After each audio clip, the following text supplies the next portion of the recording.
নমস্কার বন্ধুরা, ফিরে এসেছি নতুন আরেকটি ভিডিও নিয়ে। সঙ্গে রয়েছি আমি অভিজিৎ। বন্ধুরা, আজকের এই ভিডিওতে আমি তোমাদেরকে দেখাবো যে রাজ্য সরকারের তরফ থেকে যারা যারা সিভিক পুলিশ রয়েছে, তো সিভিক পুলিশদের অনেক কিন্তু সুবিধা করে দেওয়া হয়েছে এই সরকারের তরফ থেকে। তো চলো কী কী সুবিধা করে দেওয়া হয়েছে এই ভিডিওতে তোমরা একটু বিস্তারিত দেখে নাও।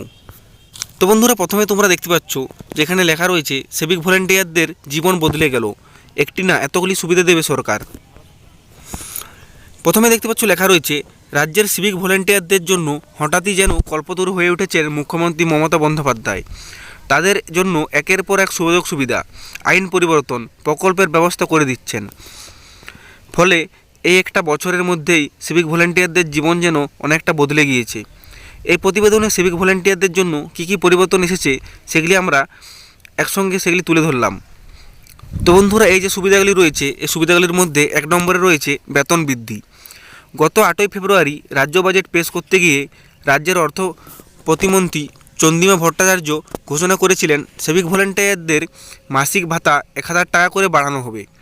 সেই মতো কদিন আগে নবান্ন থেকেও সিভিক ভলেন্টিয়ারদের মাসিক বেতন বৃদ্ধির বিষয়ে বিজ্ঞপ্তি জারি করা হয়েছে। মার্চ মাস থেকেই এই বেতন বৃদ্ধি পাচ্ছে, যা এপ্রিল মাসে প্রথম বর্ধিত বেতন হিসেবে হাতে পাবেন সিভিক ভলেন্টিয়াররা। এদের সিভিক ভলেন্টিয়ারদের মাসিক ভাতা বা বেতন বেড়ে হলো 10,000 টাকা। এর ফলে রাজ্যের প্রায় 2 লক্ষ সিভিক ভলেন্টিয়ার উপকৃত হতে চলেছেন সরকারের এই সিদ্ধান্তে। 2 নম্বরে যে সুবিধা রয়েছে বার্ষিক বোনাস বৃদ্ধি। মাসিক বেতন বৃদ্ধির আগেই সিভিক ভলেন্টিয়ারদের বোনাসের পরিমাণ বাড়িয়েছেন রাজ্য সরকার। তা ঘোষণা হয়েছিল 2024 সালের একেবারে প্রথম দিকে। কলকাতা পুলিশের মতো রাজ্য পুলিশের অধীনে থাকা সিভিক ভলেন্টিয়ারদেরও 5,300 করে অ্যাডহক বোনাস দেওয়া হয় এই বছর। এর আগে তারা বোনাস পেতেন 2,000 টাকা করে, অর্থাৎ এক ধাক্কায় রাজ্য সরকার 3,300 টাকা বোনাস বাড়িয়েছে। 3 নম্বরের যে সুবিধা রয়েছে চাকরির নিশ্চয়তা।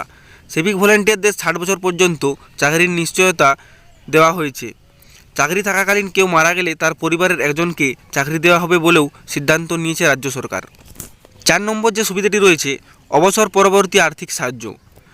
এতদিন 60 বছর বয়সের পর সিভিক ভলেন্টিয়ারদের চাকরি ছাড়লে 2-3 লক্ষ টাকা পাওয়া যেত।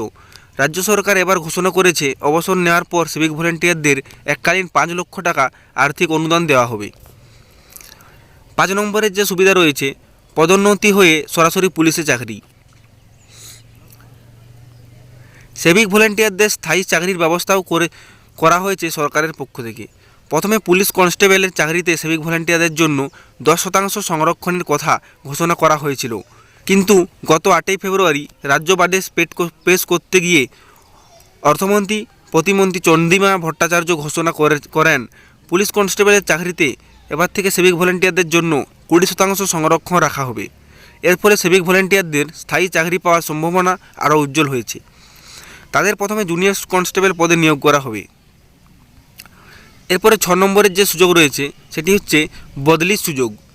দেখা গিয়েছে রাজ্যে যত সিভিক ভলেন্টিয়ার কর্মরত তার 40% কিন্তু মহিলা। তাদেরই অনেকের বিবাহের পর এক বিচিত্র সমস্যার সম্মুখীন হন। বহু ক্ষেত্রে দেখা যায় বাপের বাড়ি আর শ্বশুরবাড়ি আলাদা আলাদা জেলায়। সেক্ষেত্রে চাকরি ধরে রাখতে অনেক সিভিক ভলেন্টিয়ারের ইচ্ছা থাকলেও শ্বশুরবাড়ি যেতে পারেন না। মহিলা সিভিক ভলেন্টিয়ারদের এই সমস্যা দূর করতে এবার কেবলমাত্র তাদের জন্যই অন্য জেলার বদলির সুযোগ নিয়ে আসা হয়েছে। তবে সকল মহিলা সিভিক ভলেন্টিয়াররাও এই সুযোগ পাবেন না। কেবলমাত্র বিবাহ পরবর্তী ক্ষেত্রে শ্বশুরবাড়ি অন্য জেলায় হলে তারা সেখানে বদলির সুযোগ পেতে পারেন। যদিও এটা আপাতত সুপারিশের স্তরে আছে, এখনও চূড়ান্ত কিছু হয়নি। তো বন্ধুরা, এই ভিডিও দেখে আশা করি তোমরা বুঝতে পারলে যে সিভিক ভলেন্টিয়ারদের জন্য রাজ্য সরকারের তরফ থেকে কী কী সুবিধা করে দেওয়া হয়েছে। তো বন্ধুরা, যাই হোক, এই ভিডিওটা বেশি বড় না করে ভিডিওটা এখানে শেষ করছি। ভিডিওটা ভালো লাগলে লাইক কমেন্ট শেয়ার করবে, আর যারা যারা চ্যানেলটিতে নতুন হয়েছো চ্যানেলটিকে সাবস্ক্রাইব করবে। দেখা হচ্ছে পরের ভিডিওতে। ধন্যবাদ।